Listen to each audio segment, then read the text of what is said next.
Tasya Guru Prasadat Aham Vimuktomi Sharirabandhat Sarvopadeshtu Purushotamasya Taskangre Padma Pranatosmi Nityam Prahlada Narada Parasara Pundarika Vyasambrisha Sukha Saunaka Bhishma Dhalbhyan Rukmanga Udava Ubhishna Palgunadin Punyan Imam Parama Bhagavatam Janmadi Asya Yato Anvayat Idra Satcha Arteshu Abhijna Swarat Tene Brahma Hriday Adi Havaye Mukhyantiyaha Suraya Tejo Vari Mrita Minimayo Yatra Tesargo Amrasa Dhamna Spena Sada Nirasta Koham Satyam Param Dhimahi Dharma Prochita Kaitava Atra Paramo Nirmat Saranam Satham Vedhyam Vastavam Atra Vastu Sivadam Tapatrayo Mulana Srimad Bhagavate Mahamuni Kritkam Va Parairishwaraha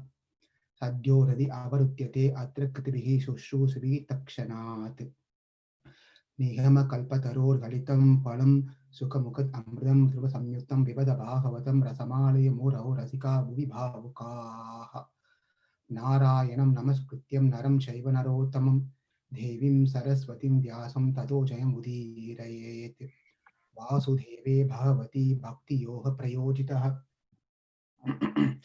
Janayati Asu Vairagyam Jnanam Chayad Ahaitukam Vasudheve Paradheda Vasudeva Paramakaha Vasudeva Para Yoga Vasudeva Para Kriyaha Vasudeva Param Jnanam Vasudeva Param Tapaha Vasudeva Paro Dharma Vasudeva Paragatihi Krishnaya Vasudevaya Devaki Nandanaya Cha Nanda Gopa Kumaraya Govindaya Namo Namaha Nama Sankirtanam Yasya Sarva Papa Pranashanam Pranama Dukha Samanastam Namami Harim Param Hare Krishna Krishna Krishna Hare Hare Hare Rama Rama Rama Hare Hare Hare Krishna Krishna Krishna Hare Hare Hare Rama Rama Rama Hare Hare Hare Krishna Krishna Krishna Hare Hare Hare Rama Rama Rama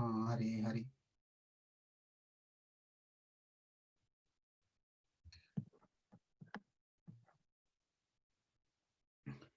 Samoham Sarva Bhuteshu Aname Tristino Priyaha.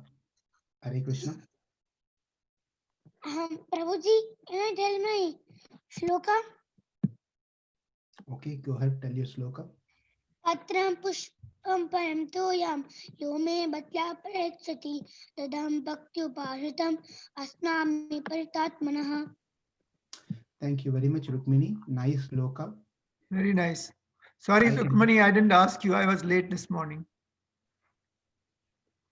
It's okay, Prabhuji. So, Patram Pushpam Palam Toyam Yome Bhakti Prayachate.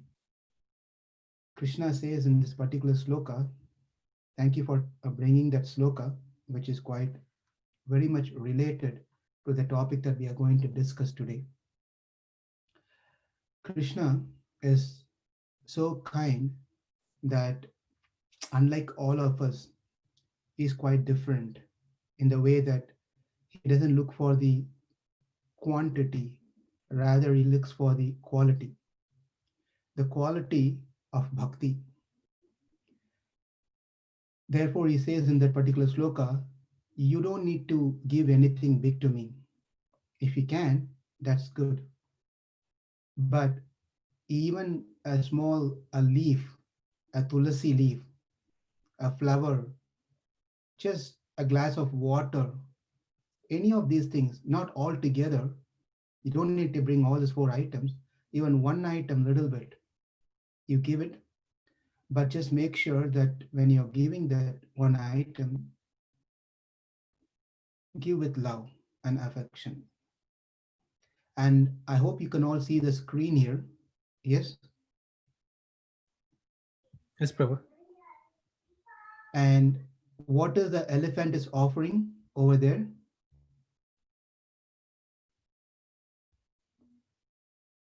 A flower. Flower. Yes, thank you. Lotus flower. Lotus flower. All it does is just one flower. It did not go to a shocked by a bouquet of flowers, a lot of flowers, just one flower which was just there. He just offered one flower, patram pushpam phalam toyam. But how we have to give? With full of bhakti. If we can give it bhakti, that's good. So therefore, there are many different ways of showing our bhakti to Krishna. One is if you want to give something to Krishna, all you can do is just you ask someone, on your way, could you please take something and on my behalf just donate something to God, Krishna. Buy a bunch of flower and give it to Krishna. And that person is going to buy and give the flower on your name to the temple. Or you self go to the shop, buy the flowers, and go to the temple and give it to Krishna. Or the third category is where you buy the flower and you personally take the flowers and make a beautiful, nice garland with your own hands and then offer it to Krishna. This is all bhakti. There's no complaints about it, but there's a variation to this one. How much we are involved in our bhakti. As you can see, me asking someone else to go and buy a garland and give it to the temple, or me going and someone has made the garland and buying the garland and give it to the temple, or me going and doing the shopping and coming back and making myself with my hands and time and energy beautiful garland and going personally and giving to the priest to offer it to God. So we can see the differences. It's all this bhakti is there, but there's certain difference in that way that we perform. Therefore, we have to see how much are we showing our bhakti to Krishna. And that's what the sloka says, Patram Pushpam Phalam Toyam. It's not what we give, how we give really matters. Are we giving with full love? Are we giving with in a helpless mood, in a helpless situation? That makes a difference. That's what is attracts Krishna. Because God is not that He doesn't have anything. He has everything that He needs. Entire thing is His property. What is that we are going to give to Him? There's nothing that we can give to Him. But we give this thing and we are ashamed. I can give more, but I'm so ashamed I can only give this much to you. And that is the mood that one has to develop. And that's only comes when we come to understanding that I am in a helpless situation. If I'm thinking I am in a very good situation, we don't be able to cultivate that type of intense love for God. When everything is fine, everything is going nicely in life, we do perform bhakti, but that bhakti get intensified when we take a mood of helpless situation in our life. Helpless situation.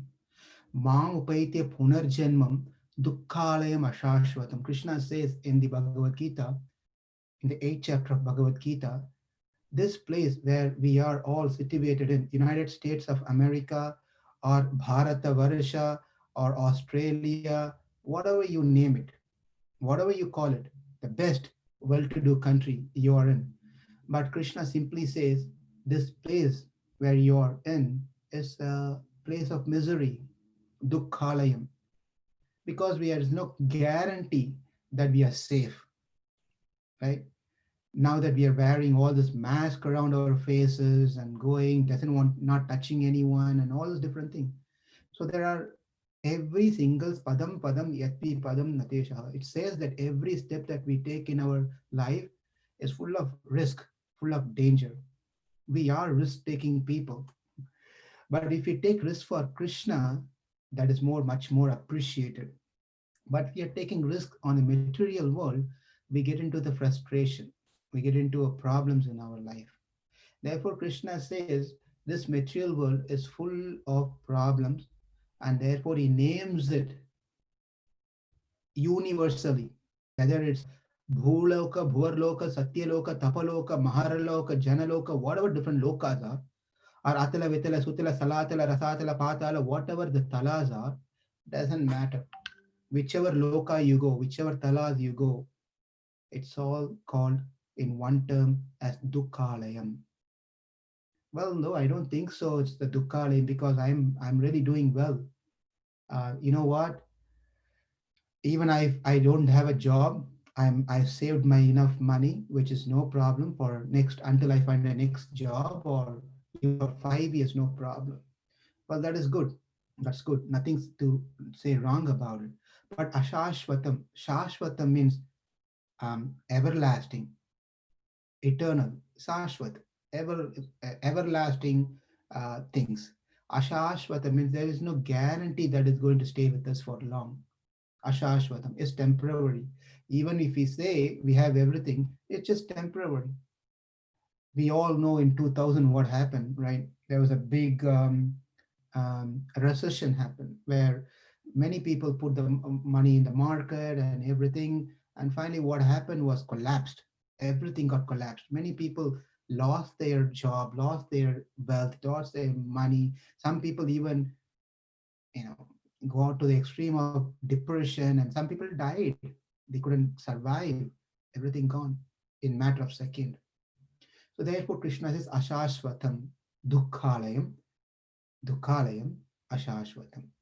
Therefore, we have to come to a stage of understanding our current position or situation, that we are all standing on a place, walking on something which is full of thorns, glass pieces, right? So the only way that we can pass through this successfully is by wearing a nice boots, nice shoe, so that our feet doesn't get cut, doesn't get damaged. And in our last session, this is exactly what we saw. Narada Muni was giving these advices to Yudhishthira Maharaj. Wear a nice shoes, and that is nothing but being in the association of the devotees and remembering Krishna by chanting his name all the time. By chanting his name, we'll be remembering him. Even if we got into the situation we cannot remember, God will remember us. And even if we get a janma which is lower than human body, by we, by mercy of Krishna, we will remember, because he will remind us about him. Even if we have to take a lower janma of an animal. And he is so kind, samoham sarva bhuteshu. Samoham sarva bhuteshu means he doesn't differentiate that if you want to come to me, you have to be a human. Otherwise, you're not eligible to come. No criteria. There's no criteria. As long as we have the bhakti in any form, whether it's a human form, whether it's a dog's form, whether it's a bird's form, it doesn't matter. He is equal to everyone. Samoham sarva bhuteshu. Sarva bhuteshu means all living entities. All living entities, right? Therefore, we should understand what we have to do is that develop bhakti. Especially, we can do that when we have this human form. When we have this human form, it's easy to perform. And why? Because our faculties that we have is more conducive to perform bhakti. Our intelligence are in such a way that it can perform more than any other species of living entities. Therefore, it is important that we make use of this body as a human body that we all have, in remembering God, in chanting the name of the God, in doing service to God. If not, there are high chances that in our next lifetime we may get a different body where we may remember or we may not remember. So it's always best to make use of the current situation. To illustrate this particular thing, we are getting into the eighth canto of Srimad Bhagavatam.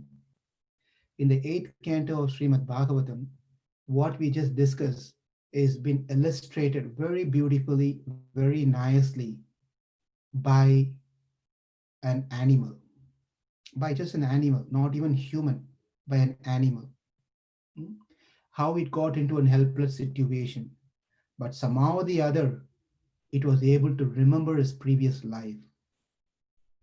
By that, he attained Vaikunta. He attained Vaikunta, liberated, got liberated, and went back to Vaikunta. Elephant went back. Hmm? So we can understand elephant can go. Why can't we go? A bird whose name was Jatayu in Ramayana, we will see, we saw in one of our classes. Jatayu was a bird, vulture. It got moksha. In Chaitanya Charitamrita, there's a Chaitanya Leela where there's a story where a dog got moksha. Even dog got moksha. And what to speak about dogs and birds and things like that.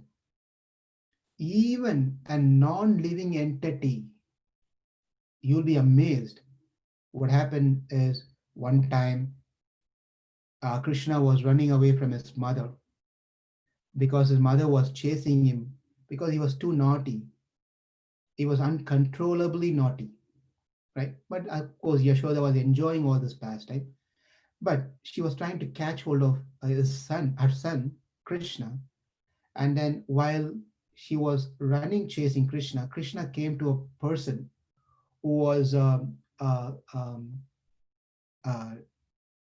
yogurt curd seller, yogurt seller, milk, yogurt, dairy product seller. He makes yogurt and he sells it. He went to this man. He said, "My mother is coming. I want, please help me. So I want to hide from her. She's very angry. She's going to, beat me with sticks."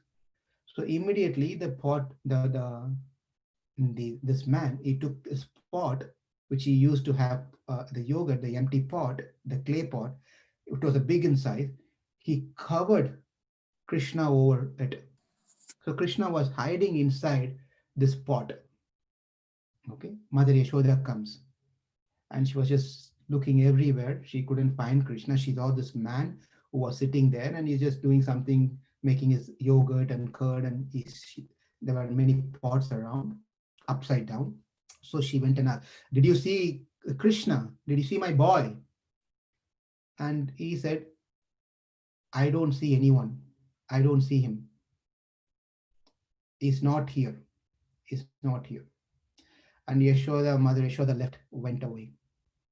And then after Mother Yashoda left, and Krishna, who was stuck inside the pot, was calling out to this man, "Could you please remove the pot?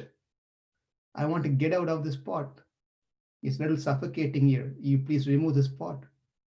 But this man said, "I'm sorry, I cannot remove this pot." Krishna said, "What? Please remove the pot. I want to go away from here." "Well, I know who you are. I know who you are. You are not an ordinary boy. You are not a simple cowherd boy. You are not. You are the Supreme Lord. I could see you. I can see the signs and the marks in you that you are not an ordinary boy. You're the Supreme Creator." Okay, that's fine. If you understand I'm a Supreme Creator, I'm the Supreme Lord, then what's the problem? Remove the pot. Let me get out of here. And this man said, "Well, if you can guarantee me one, then I will open remove the pot so you can go away. Tell me, what do you want?" "I want moksha." And Krishna said, "Tattastu, guaranteed, you will get moksha. Are you happy now? Please remove this pot." And the man became so very happy. He removed the pot, put it upside down, and Krishna jumped out of the pot and came out. And this man fell at the feet of Krishna and he left his body. It's an interesting point is that, and not only the man went back to Vaikunta, the pot also went back to Vaikunta. This is an important part. The pot is Jada. Jada means it's a matter. It is not a spirit soul. It's not a spirit soul. It's matter. Even Krishna gave moksha to a matter, which is a pot, because the pot saved Krishna from his mother. So Krishna was very thankful to the pot, and he gave moksha to the pot. He gave moksha to this man. He has given moksha to the bird like Jatayu. He has given moksha to an elephant called Gajendra. And why can't the Lord give moksha, liberation, to people like us? So, what is that lacking in us? Why is that we are not able to attain Krishna? Therefore, Krishna says, what I'm looking for is patram pushpam palam toyam yome bhakti prayachate. What I'm looking for is that bhakti, that devotion, that love in you. I'm not looking for any big things. A simple love. And that love, how that love should be, it shouldn't be motivated. It should be unmotivated, and it should be uninterrupted. These are the two conditions: unmotivated and uninterrupted. Unmotivated means you should not have a plan behind why you're worshiping me. You're worshiping me because for material things. You want something from me, or whatever it could be. That shouldn't be the case of your worship. Second thing is, in the dealing of our worship, I may give, I may not give. That shouldn't break your bhakti. And that is called uninterrupted. Sometimes we hear this one, you're doing this puja for all this, Krishna, you've been worshiping Krishna for so many years. So what do they use? I know some Swamiji, I know some temple, you come there, they're doing some, they give a lemon, they give a this and give do a that, and everyone finds some result out of it. Your family perishes, you get a lot of money, the disease goes away, etc. What is this? Hare Krishna, Hare Krishna, Krishna Krishna, Hare Hare, Hare Rama, Hare Rama, Rama Rama, Hare Hare. What is all this thing? Why are you doing all this thing, wasting your time?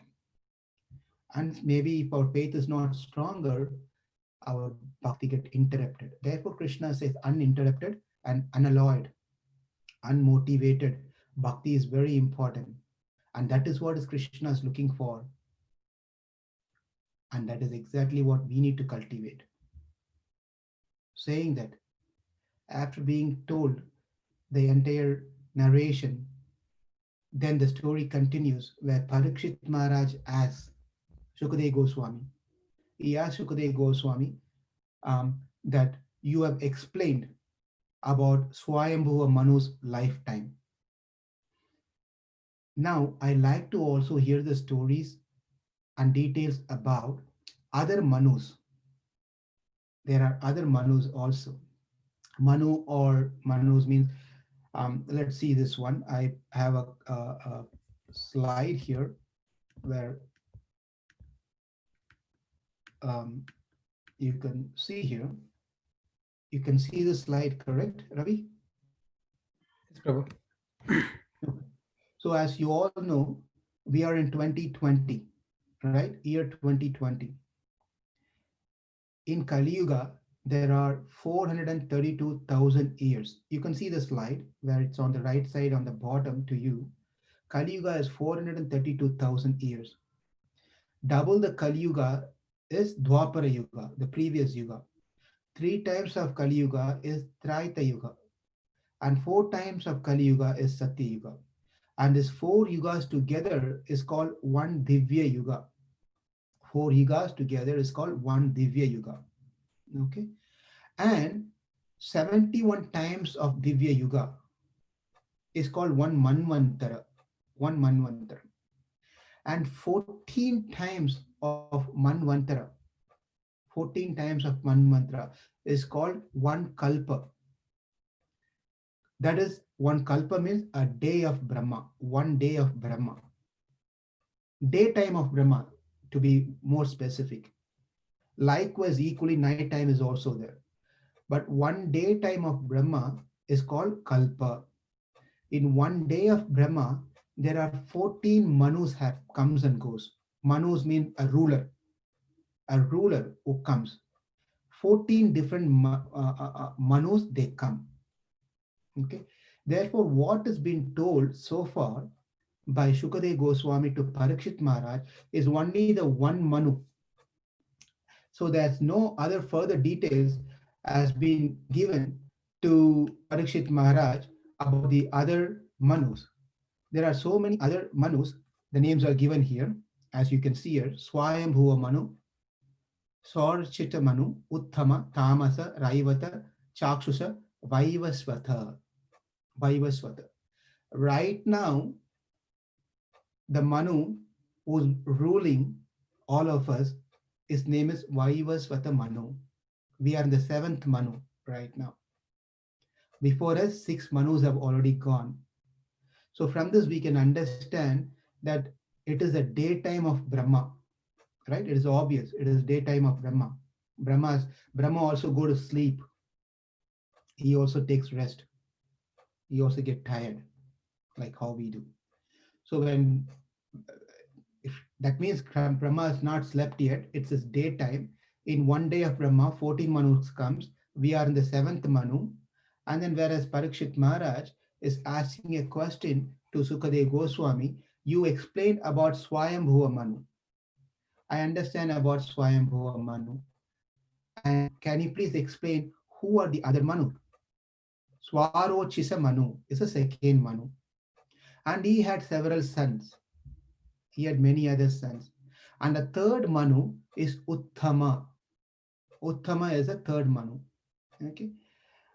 And he goes on. The fourth Manu, the details there are many details of who Uttama is, who Swarochisa Manu is, and their children. All the details are given in the first chapter of the eighth canto. I'm just skipping those details here, over here. And then after Uttama, there was a fourth Manu, Tamasa Manu. Tamasa Manu. And the Tamasa Manu, Sukadeva Goswami was saying, during this Tamasa Manu is when Lord Hari came to save an elephant from the clutches of a crocodile. Okay, from the clutches of the crocodile, and then he moved on. But then Parikshit Maharaj stopped. He told, "My dear Guru, my dear Lord Sukadev, I would like to hear the story of that elephant. What is it all about? What happened to the elephant? Can you please explain that in detail?" And Sukadev Goswami started narrating the story of Gajendra. He said that a mountain called Trikuta, which is 10,000 yojanas. One yojana is 8 miles. One yojana is equal to 8 miles. That means 80,000 miles. The height of this Trikuta mountain is 80,000 miles. And likewise is length and breadth as well. And this Trikuta mountain has 3 peaks on the top. One is made of silver, another one is made of iron, another one is made of silver, another one is made of gold, pretty much touching the skies. Very, very beautiful mountain, and it's surrounded by the mountain has a lot of jewels, minerals, decorated with so many nice creepers, trees, and plants, and so many things around this mountain. The mountain stood by itself, a gigantic form, very nice, beautiful. And many inhabitants like Siddhas, Charanas, Gandharvas, Vidyadharas, Kinkaras, Apsaras. These are different living entities, higher living entities, many. They all come to this mountain to sport. It's like a vacation for them, vacation camp, like how people usually take a vacation, go to some different place where rivers are there and mountains are there and parks are there, etc. Like that. This place of Trikuta mountain, which is surrounded with beautiful nice things, many siddhas, they come, charanas, They come, Vidyadharas, many people come as a vacation and spend some time here in this around this Trikuta mountain. Not only that, there are many jungle animals were there, many types of animals, beautiful birds creeping with sweet sounds. Even the devatas sometimes come over here. They also spend nice time taking a bath in the rivers and lakes over there. And these lakes and rivers are covered with valuable gems, valuable gems. And the sand around these rivers are so soft, so nice.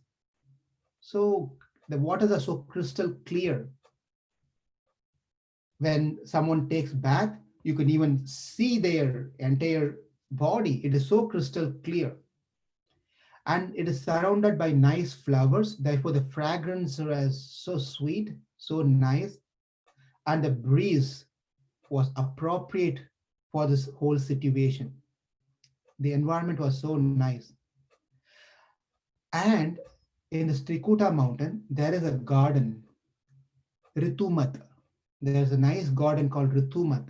Ritumat. This garden belongs to Varuna Deva. Right? Sometimes people buy properties in Hawaii and some island and different places. Like like that Varuna Deva has this place in the Strikuta mountain called Ritumat.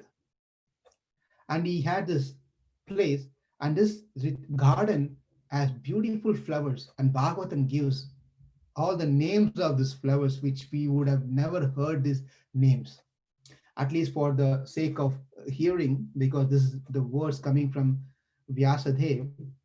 And just to understand these names, at least hear these names, is really Tasya Dronyam Bhagavato Varunasya Mahatmanah Udhyanam Rituman Nama Akirtam Sura Yoshitam Sarvato Alankritam Divyer Nitya Pushpa Paladramaihi Mandharaihi Parijatescha Patala Ashoka Champakaihi.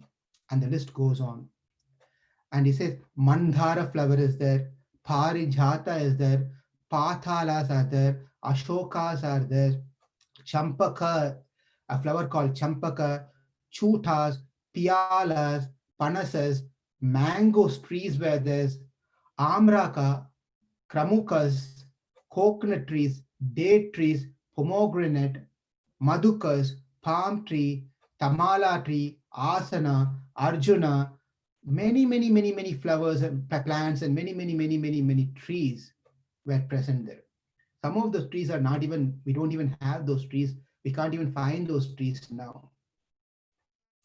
And also sugar cane, bananas, jambu, badaris, axes, many trees were there. Nothing you cannot find there.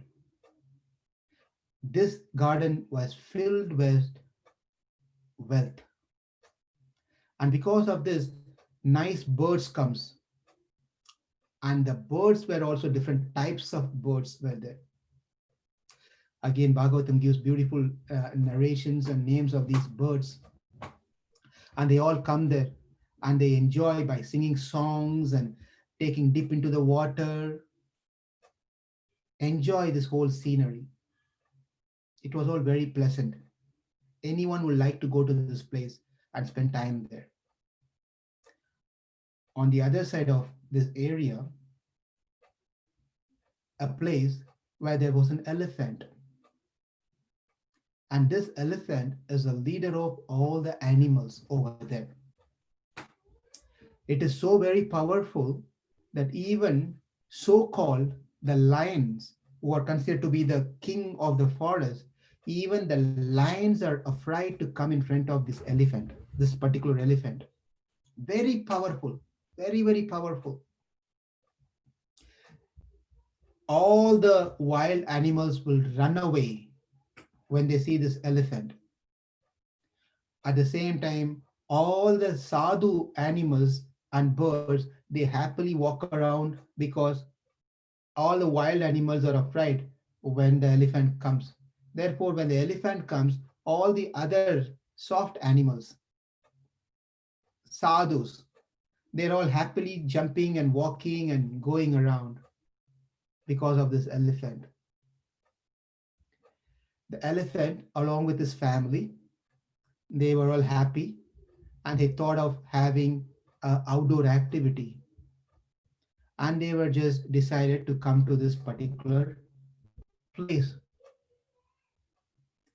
and they want to spend some time. And this elephant, his name is Gajendra. Indra means the Lord, Gaja means elephant. So his name was Gajendra. One second.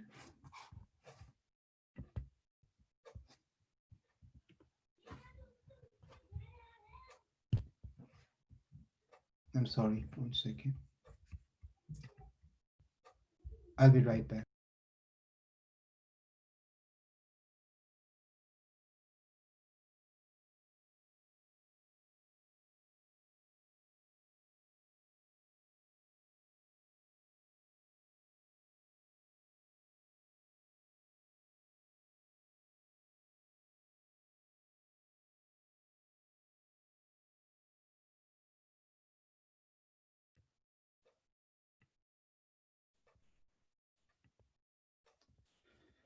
Sorry about it. Let me share the screen again.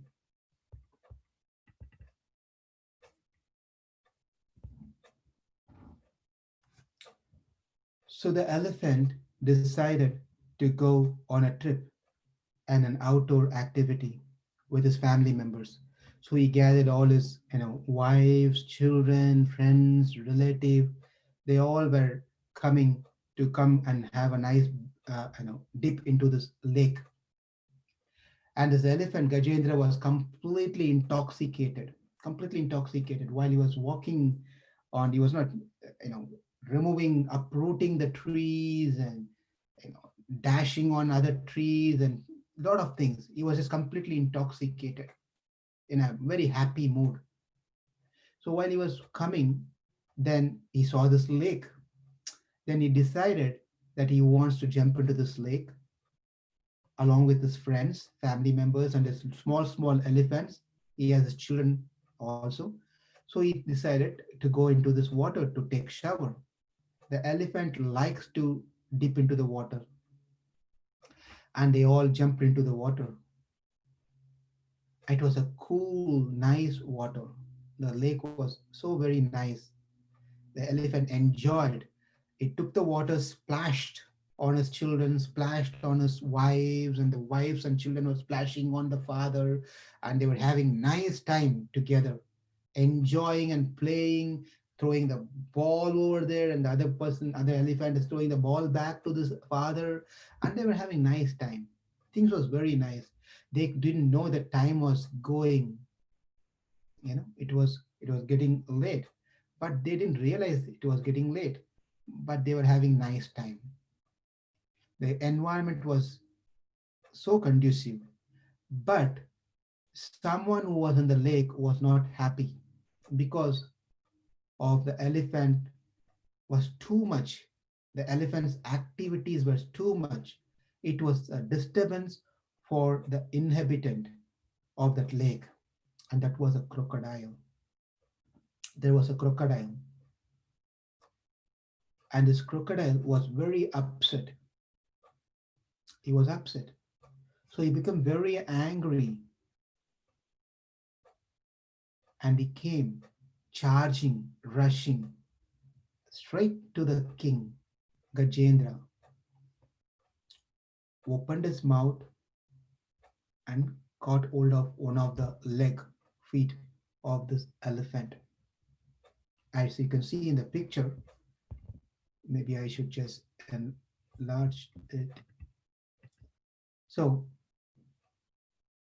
the elephant was caught by this crocodile, and the friends, the wives, everyone were trying to pull the elephant out from the clutches of this crocodile. They tried, They tried and tried. They couldn't help it. The reason is because the elephants are stronger on the land, whereas the crocodile are stronger in the river water. So crocodile had a higher position over the elephant. So how much ever the family members, their the Gajendra's wives, how much ever the friends of Gajendra, how much ever the children of Gajendra, they all tried to save Gajendra to remove him from the clutches of this crocodile, but they couldn't do it. They became very helpless. They felt sorry. They started crying to see the condition of Gajendra. They wanted to help, but they couldn't do it. They don't know what to do. Everything becomes stand still for them. They don't know what to do now. Helplessly, they understood they can't do much. They went away. Gajendra was in a pathetic situation, and there was a big fight between this crocodile and Gajendra for 1000 celestial years. When I say celestial years, it is not 1 year is equal to 365 days.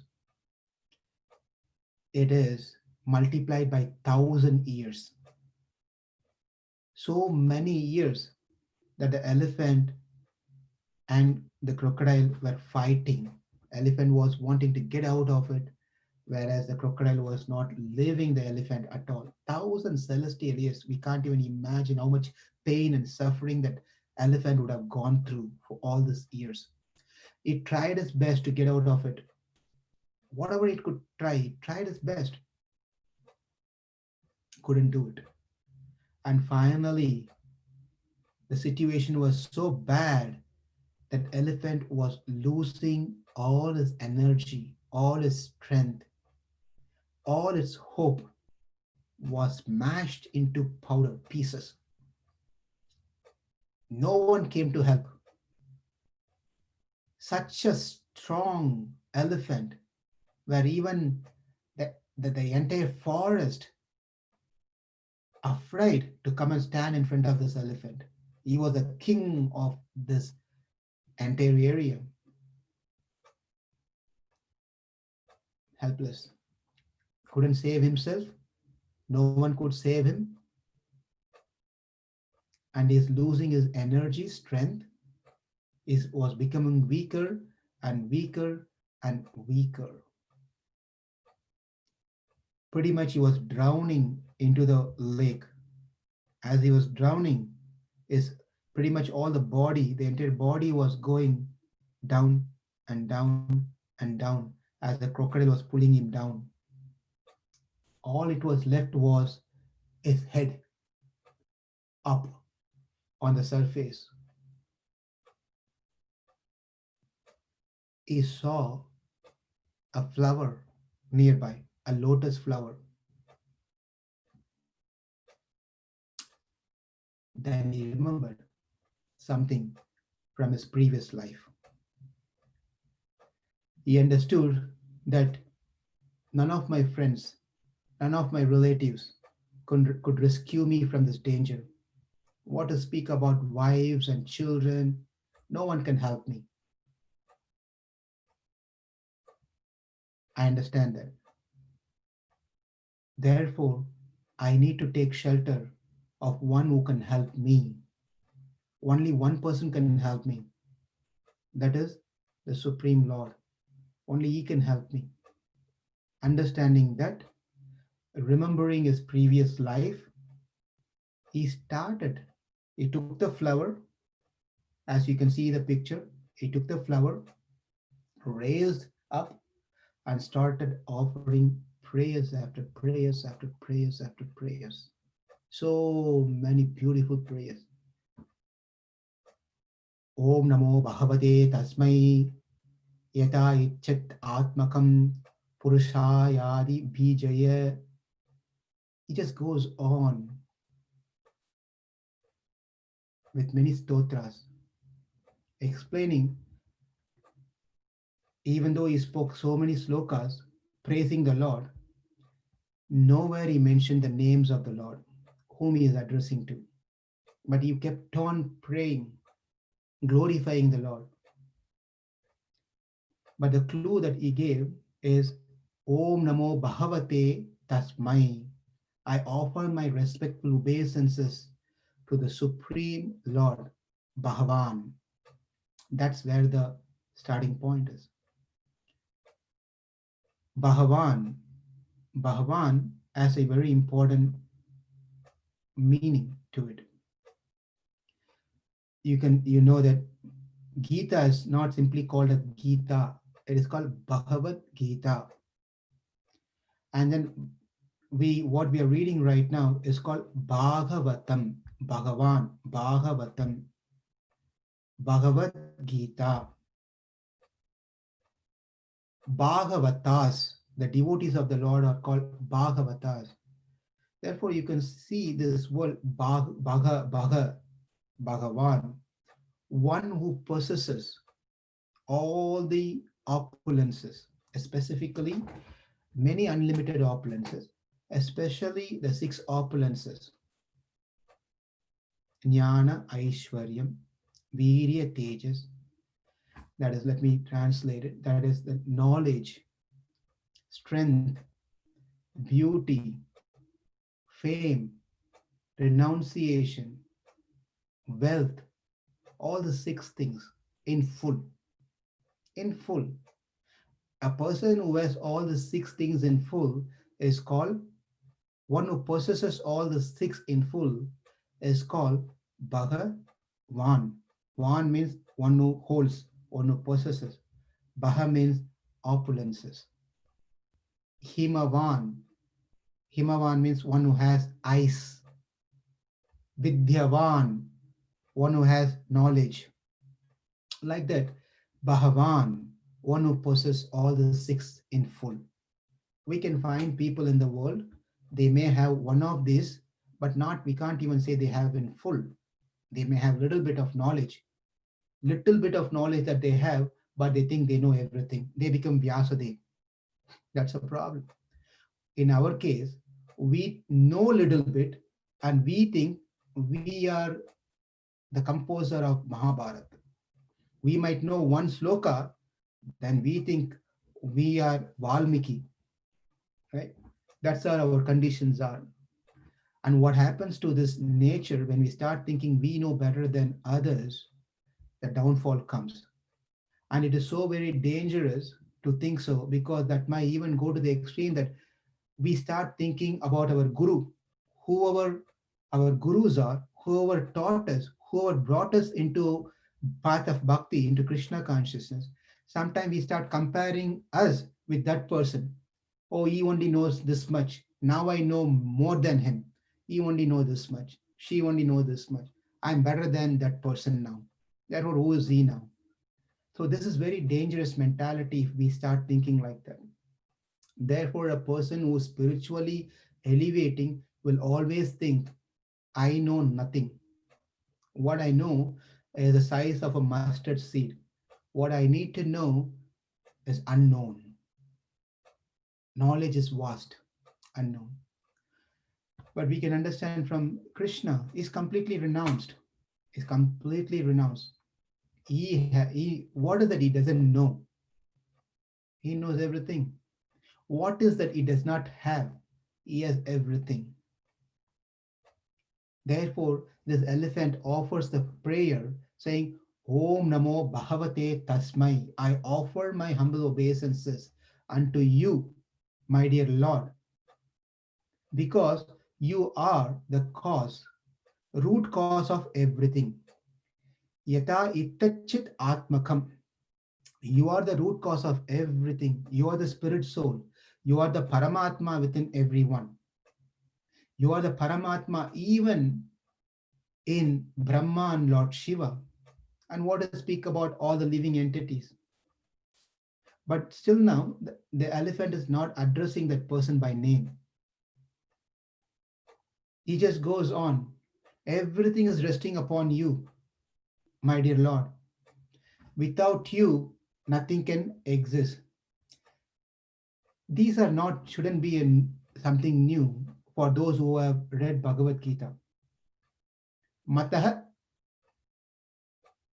Matah, what is it, sloka? Anyone remember? I'm just. Anye, Sudre Manigana Iva. The sloka says Sudre Manigana Iva. Matah Paratram na Anyet, Sudre Manigana Iva. Krishna says, there is nothing superior, Mattaha, beyond me. Everything is resting upon me. Like how a pearl strung into the string. Like that, the elephant is telling, everything is resting upon you. If you're not there, nothing could exist, my dear Lord. You're not visible to anyone and everyone. You're only visible to those who are devoted to you. My dear Lord, you are the cause of all the living entities. You are the true friend. You are the savior. No one can understand you.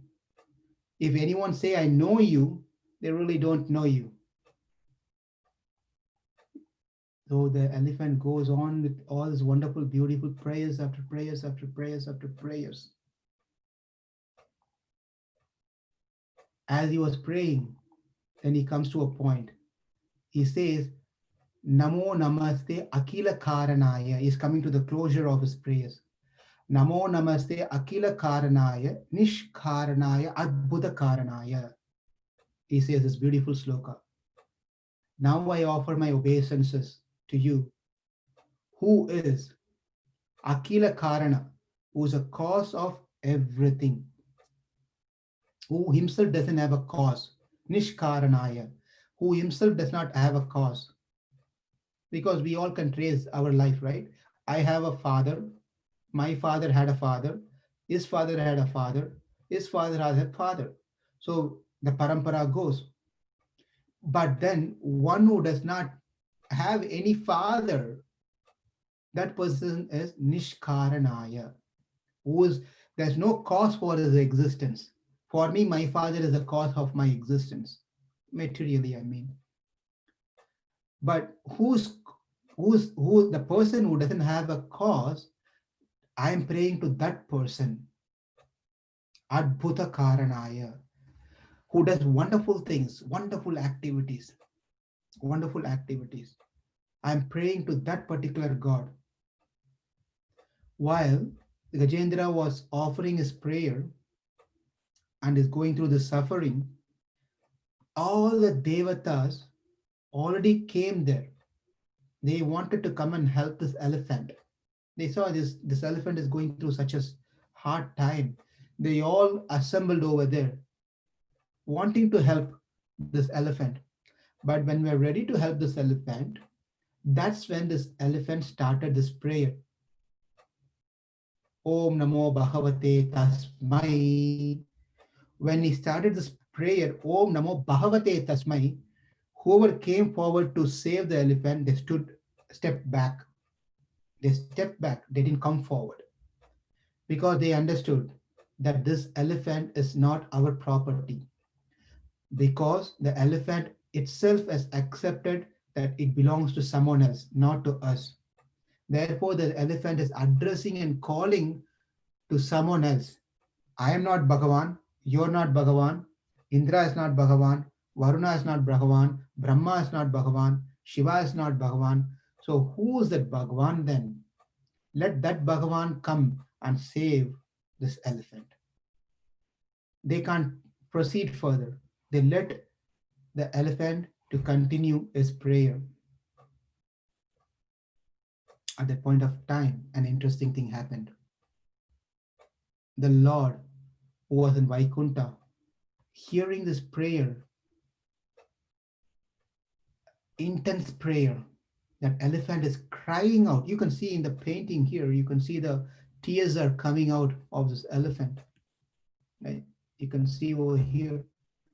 It's just tears were coming out. it just cannot tolerate. It's going to leave his body and die. When the Lord heard this cry, the prayer, he immediately jumped on back of Garuda from Vaikunta. The Lord's consort, Lakshmi, was asking, "My dear Lord, where are you rushing? Where are you going?" He didn't even have time to respond to his wife. He was just running. He was literally running. While he was running, his pitambara, the upper garments were just falling off. Whatever he was wearing or was going in different direction. He even forgot to wear his padukas. He just padukas was lying there on the Anantasesh. He didn't even wear his shoes. He left everything aside. And suddenly he remembered, he went back and took his chakra, and then he kicked with his foot on Garuda. He kicked. That's how, if you have seen the horse riding, the person who's riding the horse, they have something on their on the feet, which they keep hitting the horse on their abdomen to increase the speed. Like that, as soon as he was just rushing towards and came near the Garuda and kicked the Garuda to get ready and jumped on back of Garuda and told Garuda to go. And Garuda had no clue. What do you mean by go? Where do you want me to go? You never gave me a address.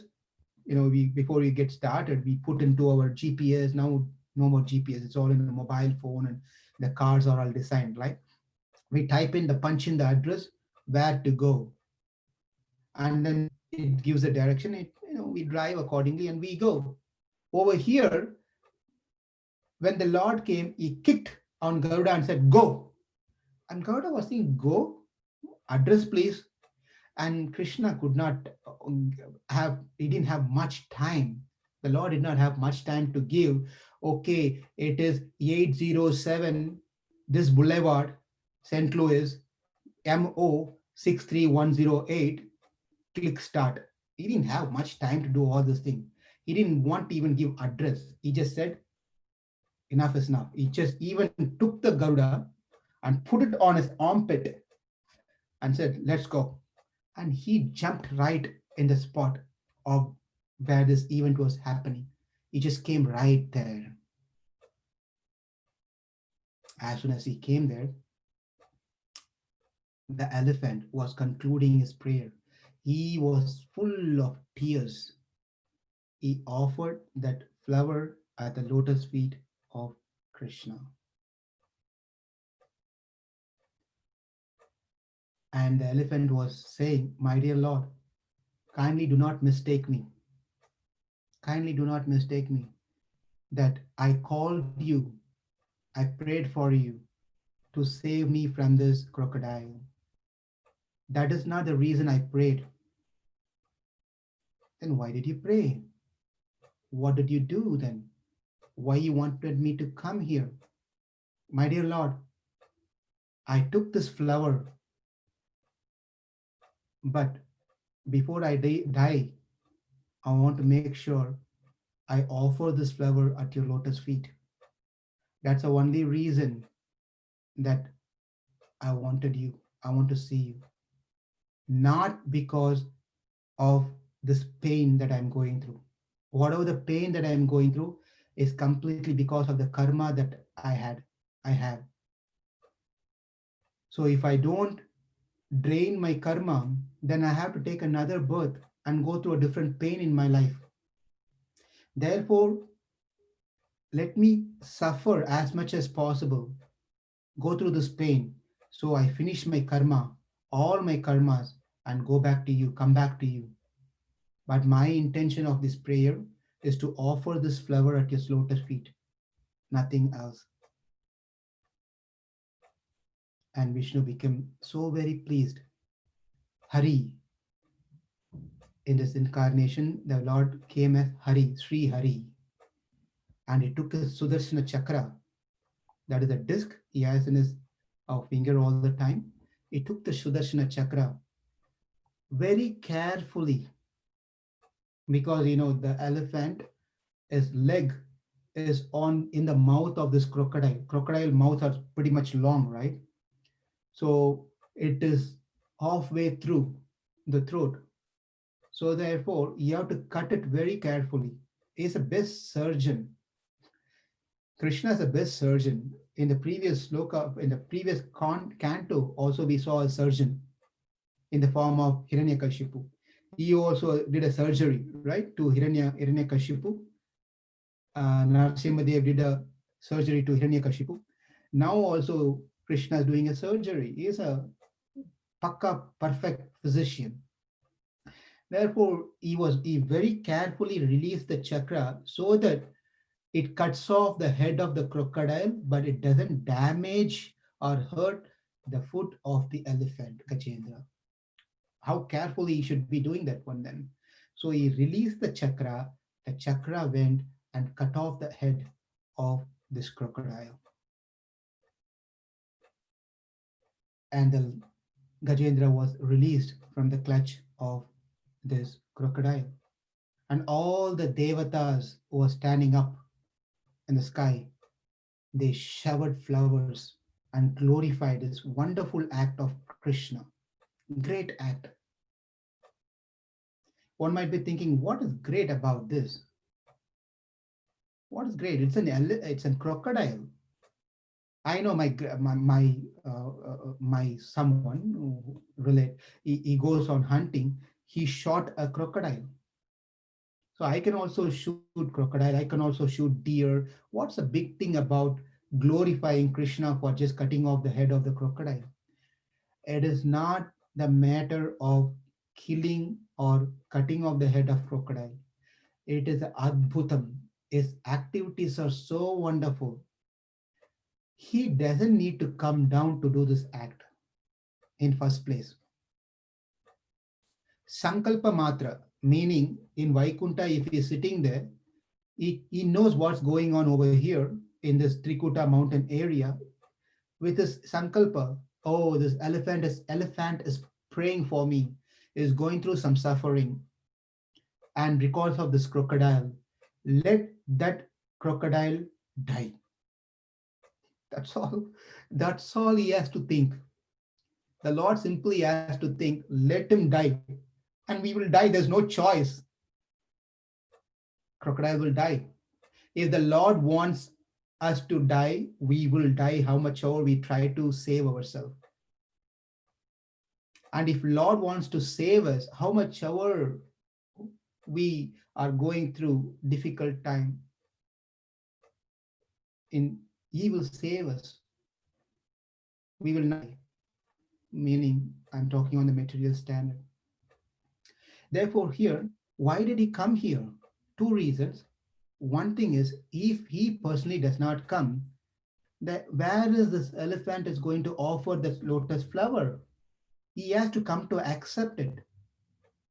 If he's in Vaikunta, okay, just offer it somewhere, wherever you want, I will accept it.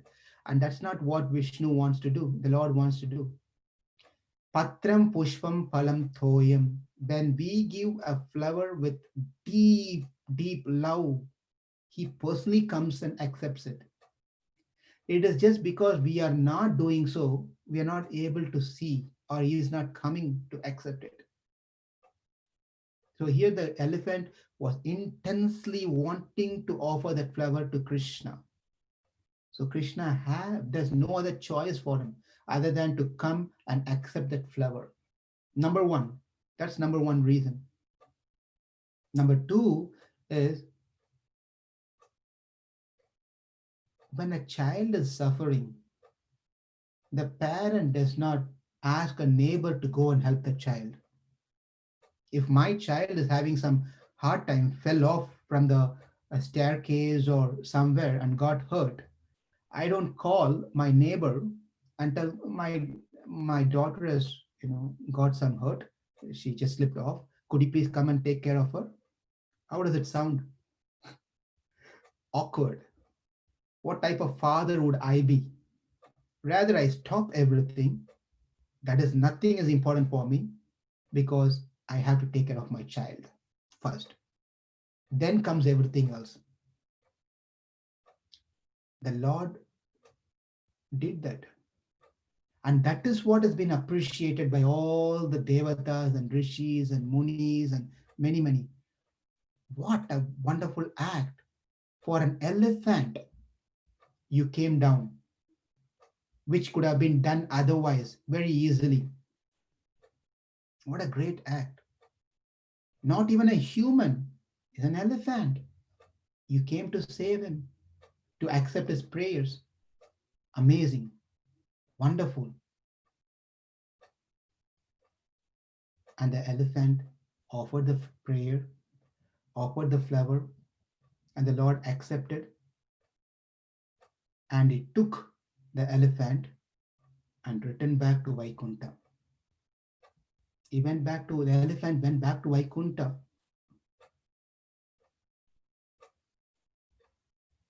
Gajendra Moksha. The story ends there.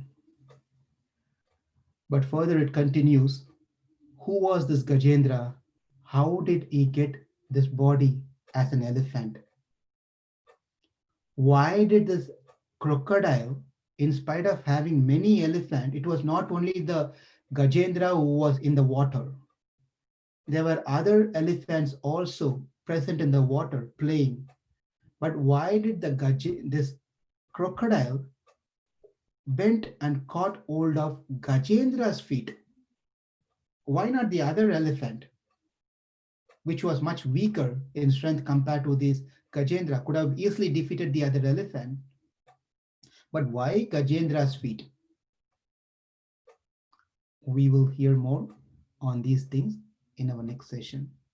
The past life of the crocodile, the past life of Gajendra, the elephant. So we have 9 minutes. I will stop here and open up for any discussions, questions, or comments. Prabhuji, Yes. I have two questions. Yes, Anirudh, go ahead. How would an elephant last 5,000 years? How did the elephant last for so many years? Yes. Because it's not an ordinary elephant, Anirudh. It's not like elephant that you see in grand forms. It's not the elephant that you see in St. Louis Zoo. Okay, this elephant is really, really, really strong, huge, big. No one can defeat it. He is a king of all animals. Can you believe, Anirudh? Even lion are afraid to come in front of this elephant. Then can you imagine how strong this elephant must be? How can an elephant talk? How can an elephant talk? In those days, in different yugas, animals used to talk. They can talk. They have an ability to talk. God has given special ability in those yugas. Animal can speak. It is as the yugas were progressing, animals stopped speaking. Thanks, Prabhuji. Nice, beautiful questions you're asking, Anirudh. Very nice. You know, in you should have asked the same question when we did Narsimha's pastime. Narasimha face was a lion, right? Anirudh? Yes. Yes. But was it speaking or not speaking? Speaking. Yeah, he was speaking.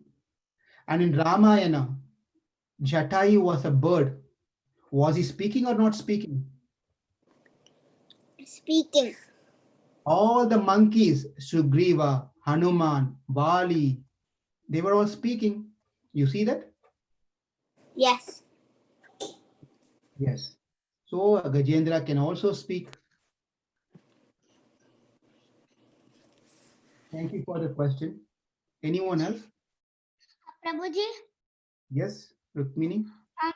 why did I got the idea of the Patram Pushpam Param Tuyam Shloka because in the picture I saw in the Gajendra Moksha, Gajendra was getting a flower and offering Krishna, and Krishna took it. That's how you said that Patram Pushpam Sloka? Yes, Thank you so much. It was really a good start because thank of you. I was able to connect the story with that sloka. And your Thank you. the sloka was very appropriate with this picture and this story. Thank you, Rukmini. You're welcome. Okay, any other comments, questions? Hare Krishna, Hare Krishna. Prabhuji. Shivangi Mataji, go ahead. Prabhuji, what happened to the crocodile? He also got moksha? Suspense, next Saturday, please join. Okay. No, he did not get moksha. He got his previous life. He was one of the Gandharva. So he resumed his post as Gandharva and went. Okay. That's an interesting question though, but we'll talk about that in next class. Thank you, Prabhuji. Hare Krishna Prabhuji. This is Sujana. I have one quick question, Prabhuji. So, Yes, what is the difference between Bhagavan and Paramatma, Prabhuji? no difference. There's no difference. Paramatma, Okay. the supreme Atma, is a term. That is, the Paramatma is Atma means we all know soul, right? Mhm. Parama Atma means the supreme Atma, super soul. And that Paramatma is present in every single atom, in every living entities. Okay. And it's the same Paramatma who is Bhagavan. And Paramatma cannot be seen Mhm. because he is hidden in our heart, correct? Mhm. Mhm. But Bhagavan can be seen Okay. in his form as Krishna, as Narayana, as Lord Ram. We can experience those qualities or opulences of Bhagavan when he's present. But we cannot experience those things when he's hidden in our heart as Paramatma. Those are the differences. But that does not mean Paramatma is not Bhagavan, Bhagavan is not Paramatma. Make sense? Yes, Prabhuji. Thank you. I have one more question, Prabhuji. So, Bhagavan or Paramatma is an antaryami, right? So everyone's, he belongs to everyone's heart. So why does it take a lot of time to come to the Gajendra, Prabhuji? So he's in everywhere, and why don't he come from the heart itself? Sorry, I didn't get the Yeah. point. No, Bhagavan is an antaryami, right? So he will be here everywhere, right? So why does it takes a lot of time to appear to the Gajendra? Oh, very good question. Very good question. Krishna, Paramatma, was not present in Draupadi's heart. Yes. He was present, correct? Mhm. Okay, very good. So is Krishna not present in Ravana's heart? Yes. Everyone's heart. Yes. Okay, I'm just coming to the point. So he Uh-huh. was present in Ravana's heart. Why Mhm. even he has to take a struggle of collecting these monkeys and building the bridge and crying for his wife and all these different things and go to Lanka and then kill Ravana there? Why can't he just pop out of Ravana's heart and tap, finish it off? He could have done for Duryodhana the same thing. He could have done for Draupadi the same thing. He could have done for Ravana, Hiranyakashipu. He could have done all those things. Then we won't be reading Bhagavatam today. Mhm. We won't be really appreciating the qualities and greatness of the compassionate nature of God. Mhm. That's an important thing to understand. Therefore, for us, we wouldn't even got Bhagavad Gita for that matter. If Krishna was just Mhm. Paramatma, made realization to everyone, came out and killed everything, then what are we going to Mhm. do? So these are all, yes, God can do anything. He can, doesn't even have to be coming out of Paramatma stage and trying to take any of these things. As I was saying, Satya Mhm. Sankalpaha. You just have to Mhm. think, things will happen. It doesn't even Mhm. have to be present. Mhm. But that is not going to, for bhaktas, that is not going to make matter very interesting. Subject matter for interesting subject matter. When we hear the Lord went from Ayodhya, on the way he met Guha, on the way he went to Bharadwaja Muni's ashram, then to Guha's place, then he made friendship with Sugriva through Hanuman. Then on the way he also gave moksha to Jatayu. He met before that he met Shabari. Just think Mhm. about all these different pastimes. Mhm. Mhm. Therefore, these are all for us to understand. So we have something to speak about Krishna, understand his greatness. Mhm. Therefore, Krishna does these things. Thank you, Prabhuji. And also, if you remember the story of uh, Dhruva, Mhm. Dhruva story, when we saw in Dhruva Charitra, Mhm. when the Lord came in front of Dhruva, Mhm. Dhruva was not opening his eyes. Mhm. Why? The Lord was thinking, why I'm standing right in front of him. He is not even seeing me. He's still kept his eyes closed and seemed to be completely satisfied. What's happening is Mhm. that within his heart, Dhruva has already Mhm. seen the Lord, Paramatma. Mhm. Mhm. Mhm. Because he already seen Paramatma within, there is no Mhm. need for him to open his eyes to see the Lord who's Mhm. standing in front. Makes sense? Mhm. Yes, Prabhuji. Now Thank he you. saw Paramatma in his heart. Mhm. How do I know he saw Mhm. Paramatma? Mhm. I will not know, right?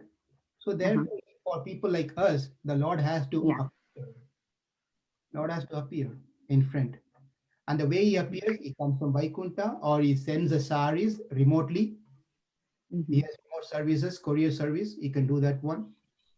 Or even he can, Mhm. within Paramatma, he can do whatever he wants to. It's his complete his choice. Mhm. Hope that helps. Yeah. Yes, Prabhuji. Thank you very much.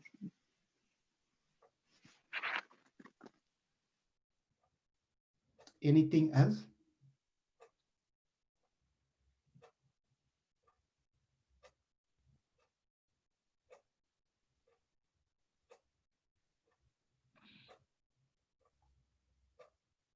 I hope we meditate on the story of Gajendra Moksha for this week. And please, when you have time, read Bhagavatam on this 8th canto or hear this again. So we'll stay in this consciousness, Gajendra's mood, consciousness. Prabhuji, Yes. um, like I was telling that one day when you were telling about the bee and the python. Yeah, that was I think the previous or one before that, a class where we have to learn something from B and we have to learn something from Python. So you have a question? Did you Yes. learn something out of it? Now I want to tell something that I would never be the bee because the bee steals something and someone steals it from it, and but I think I'm going to be the python because it it be patient. Oh, you like the quality of a Python because the Python has patience. It just you like to learn the quality of Python, which is patience, whereas the bee steals from the flowers. So you don't want to be like a bee, right? Yes. And I want to tell something um like um first I was like at first I was choosing to be the bee because it was not dangerous. It was not dangerous that much, and I was and choo- and I wasn't choosing to be the python because it's dangerous. Then I saw that the bee is a little bit it's a little bit bad, and the Python is a little bit good, so choose the Python. Yeah, but please understand that's very good. Your discrimination of how you want to see this, that is very nice. But the message is that what we learn from B is see how B is working hard to collect everything because it has everything. Now he collected the entire honey going to different flowers and it collected the honey now. And it is attached to the honey that is collected. What we have to learn from B is not to be attached to the things that we have.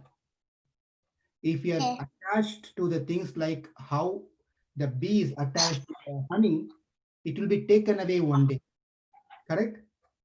yes, and Prabhuji, and I learned like it doesn't matter um that about the name, like the bee's name is better than the python's name, but it's better to look at the guna. Oh, wonderful. So you don't want to differentiate the name, but the quality is what you want to learn from them, gunas. That's very good. Very good. Any other kids we have over here? Is there any other kids, children participated today? Anirudh is here, Rukmini is here. They shared their questions and things. Anyone else? Is Samanvi here?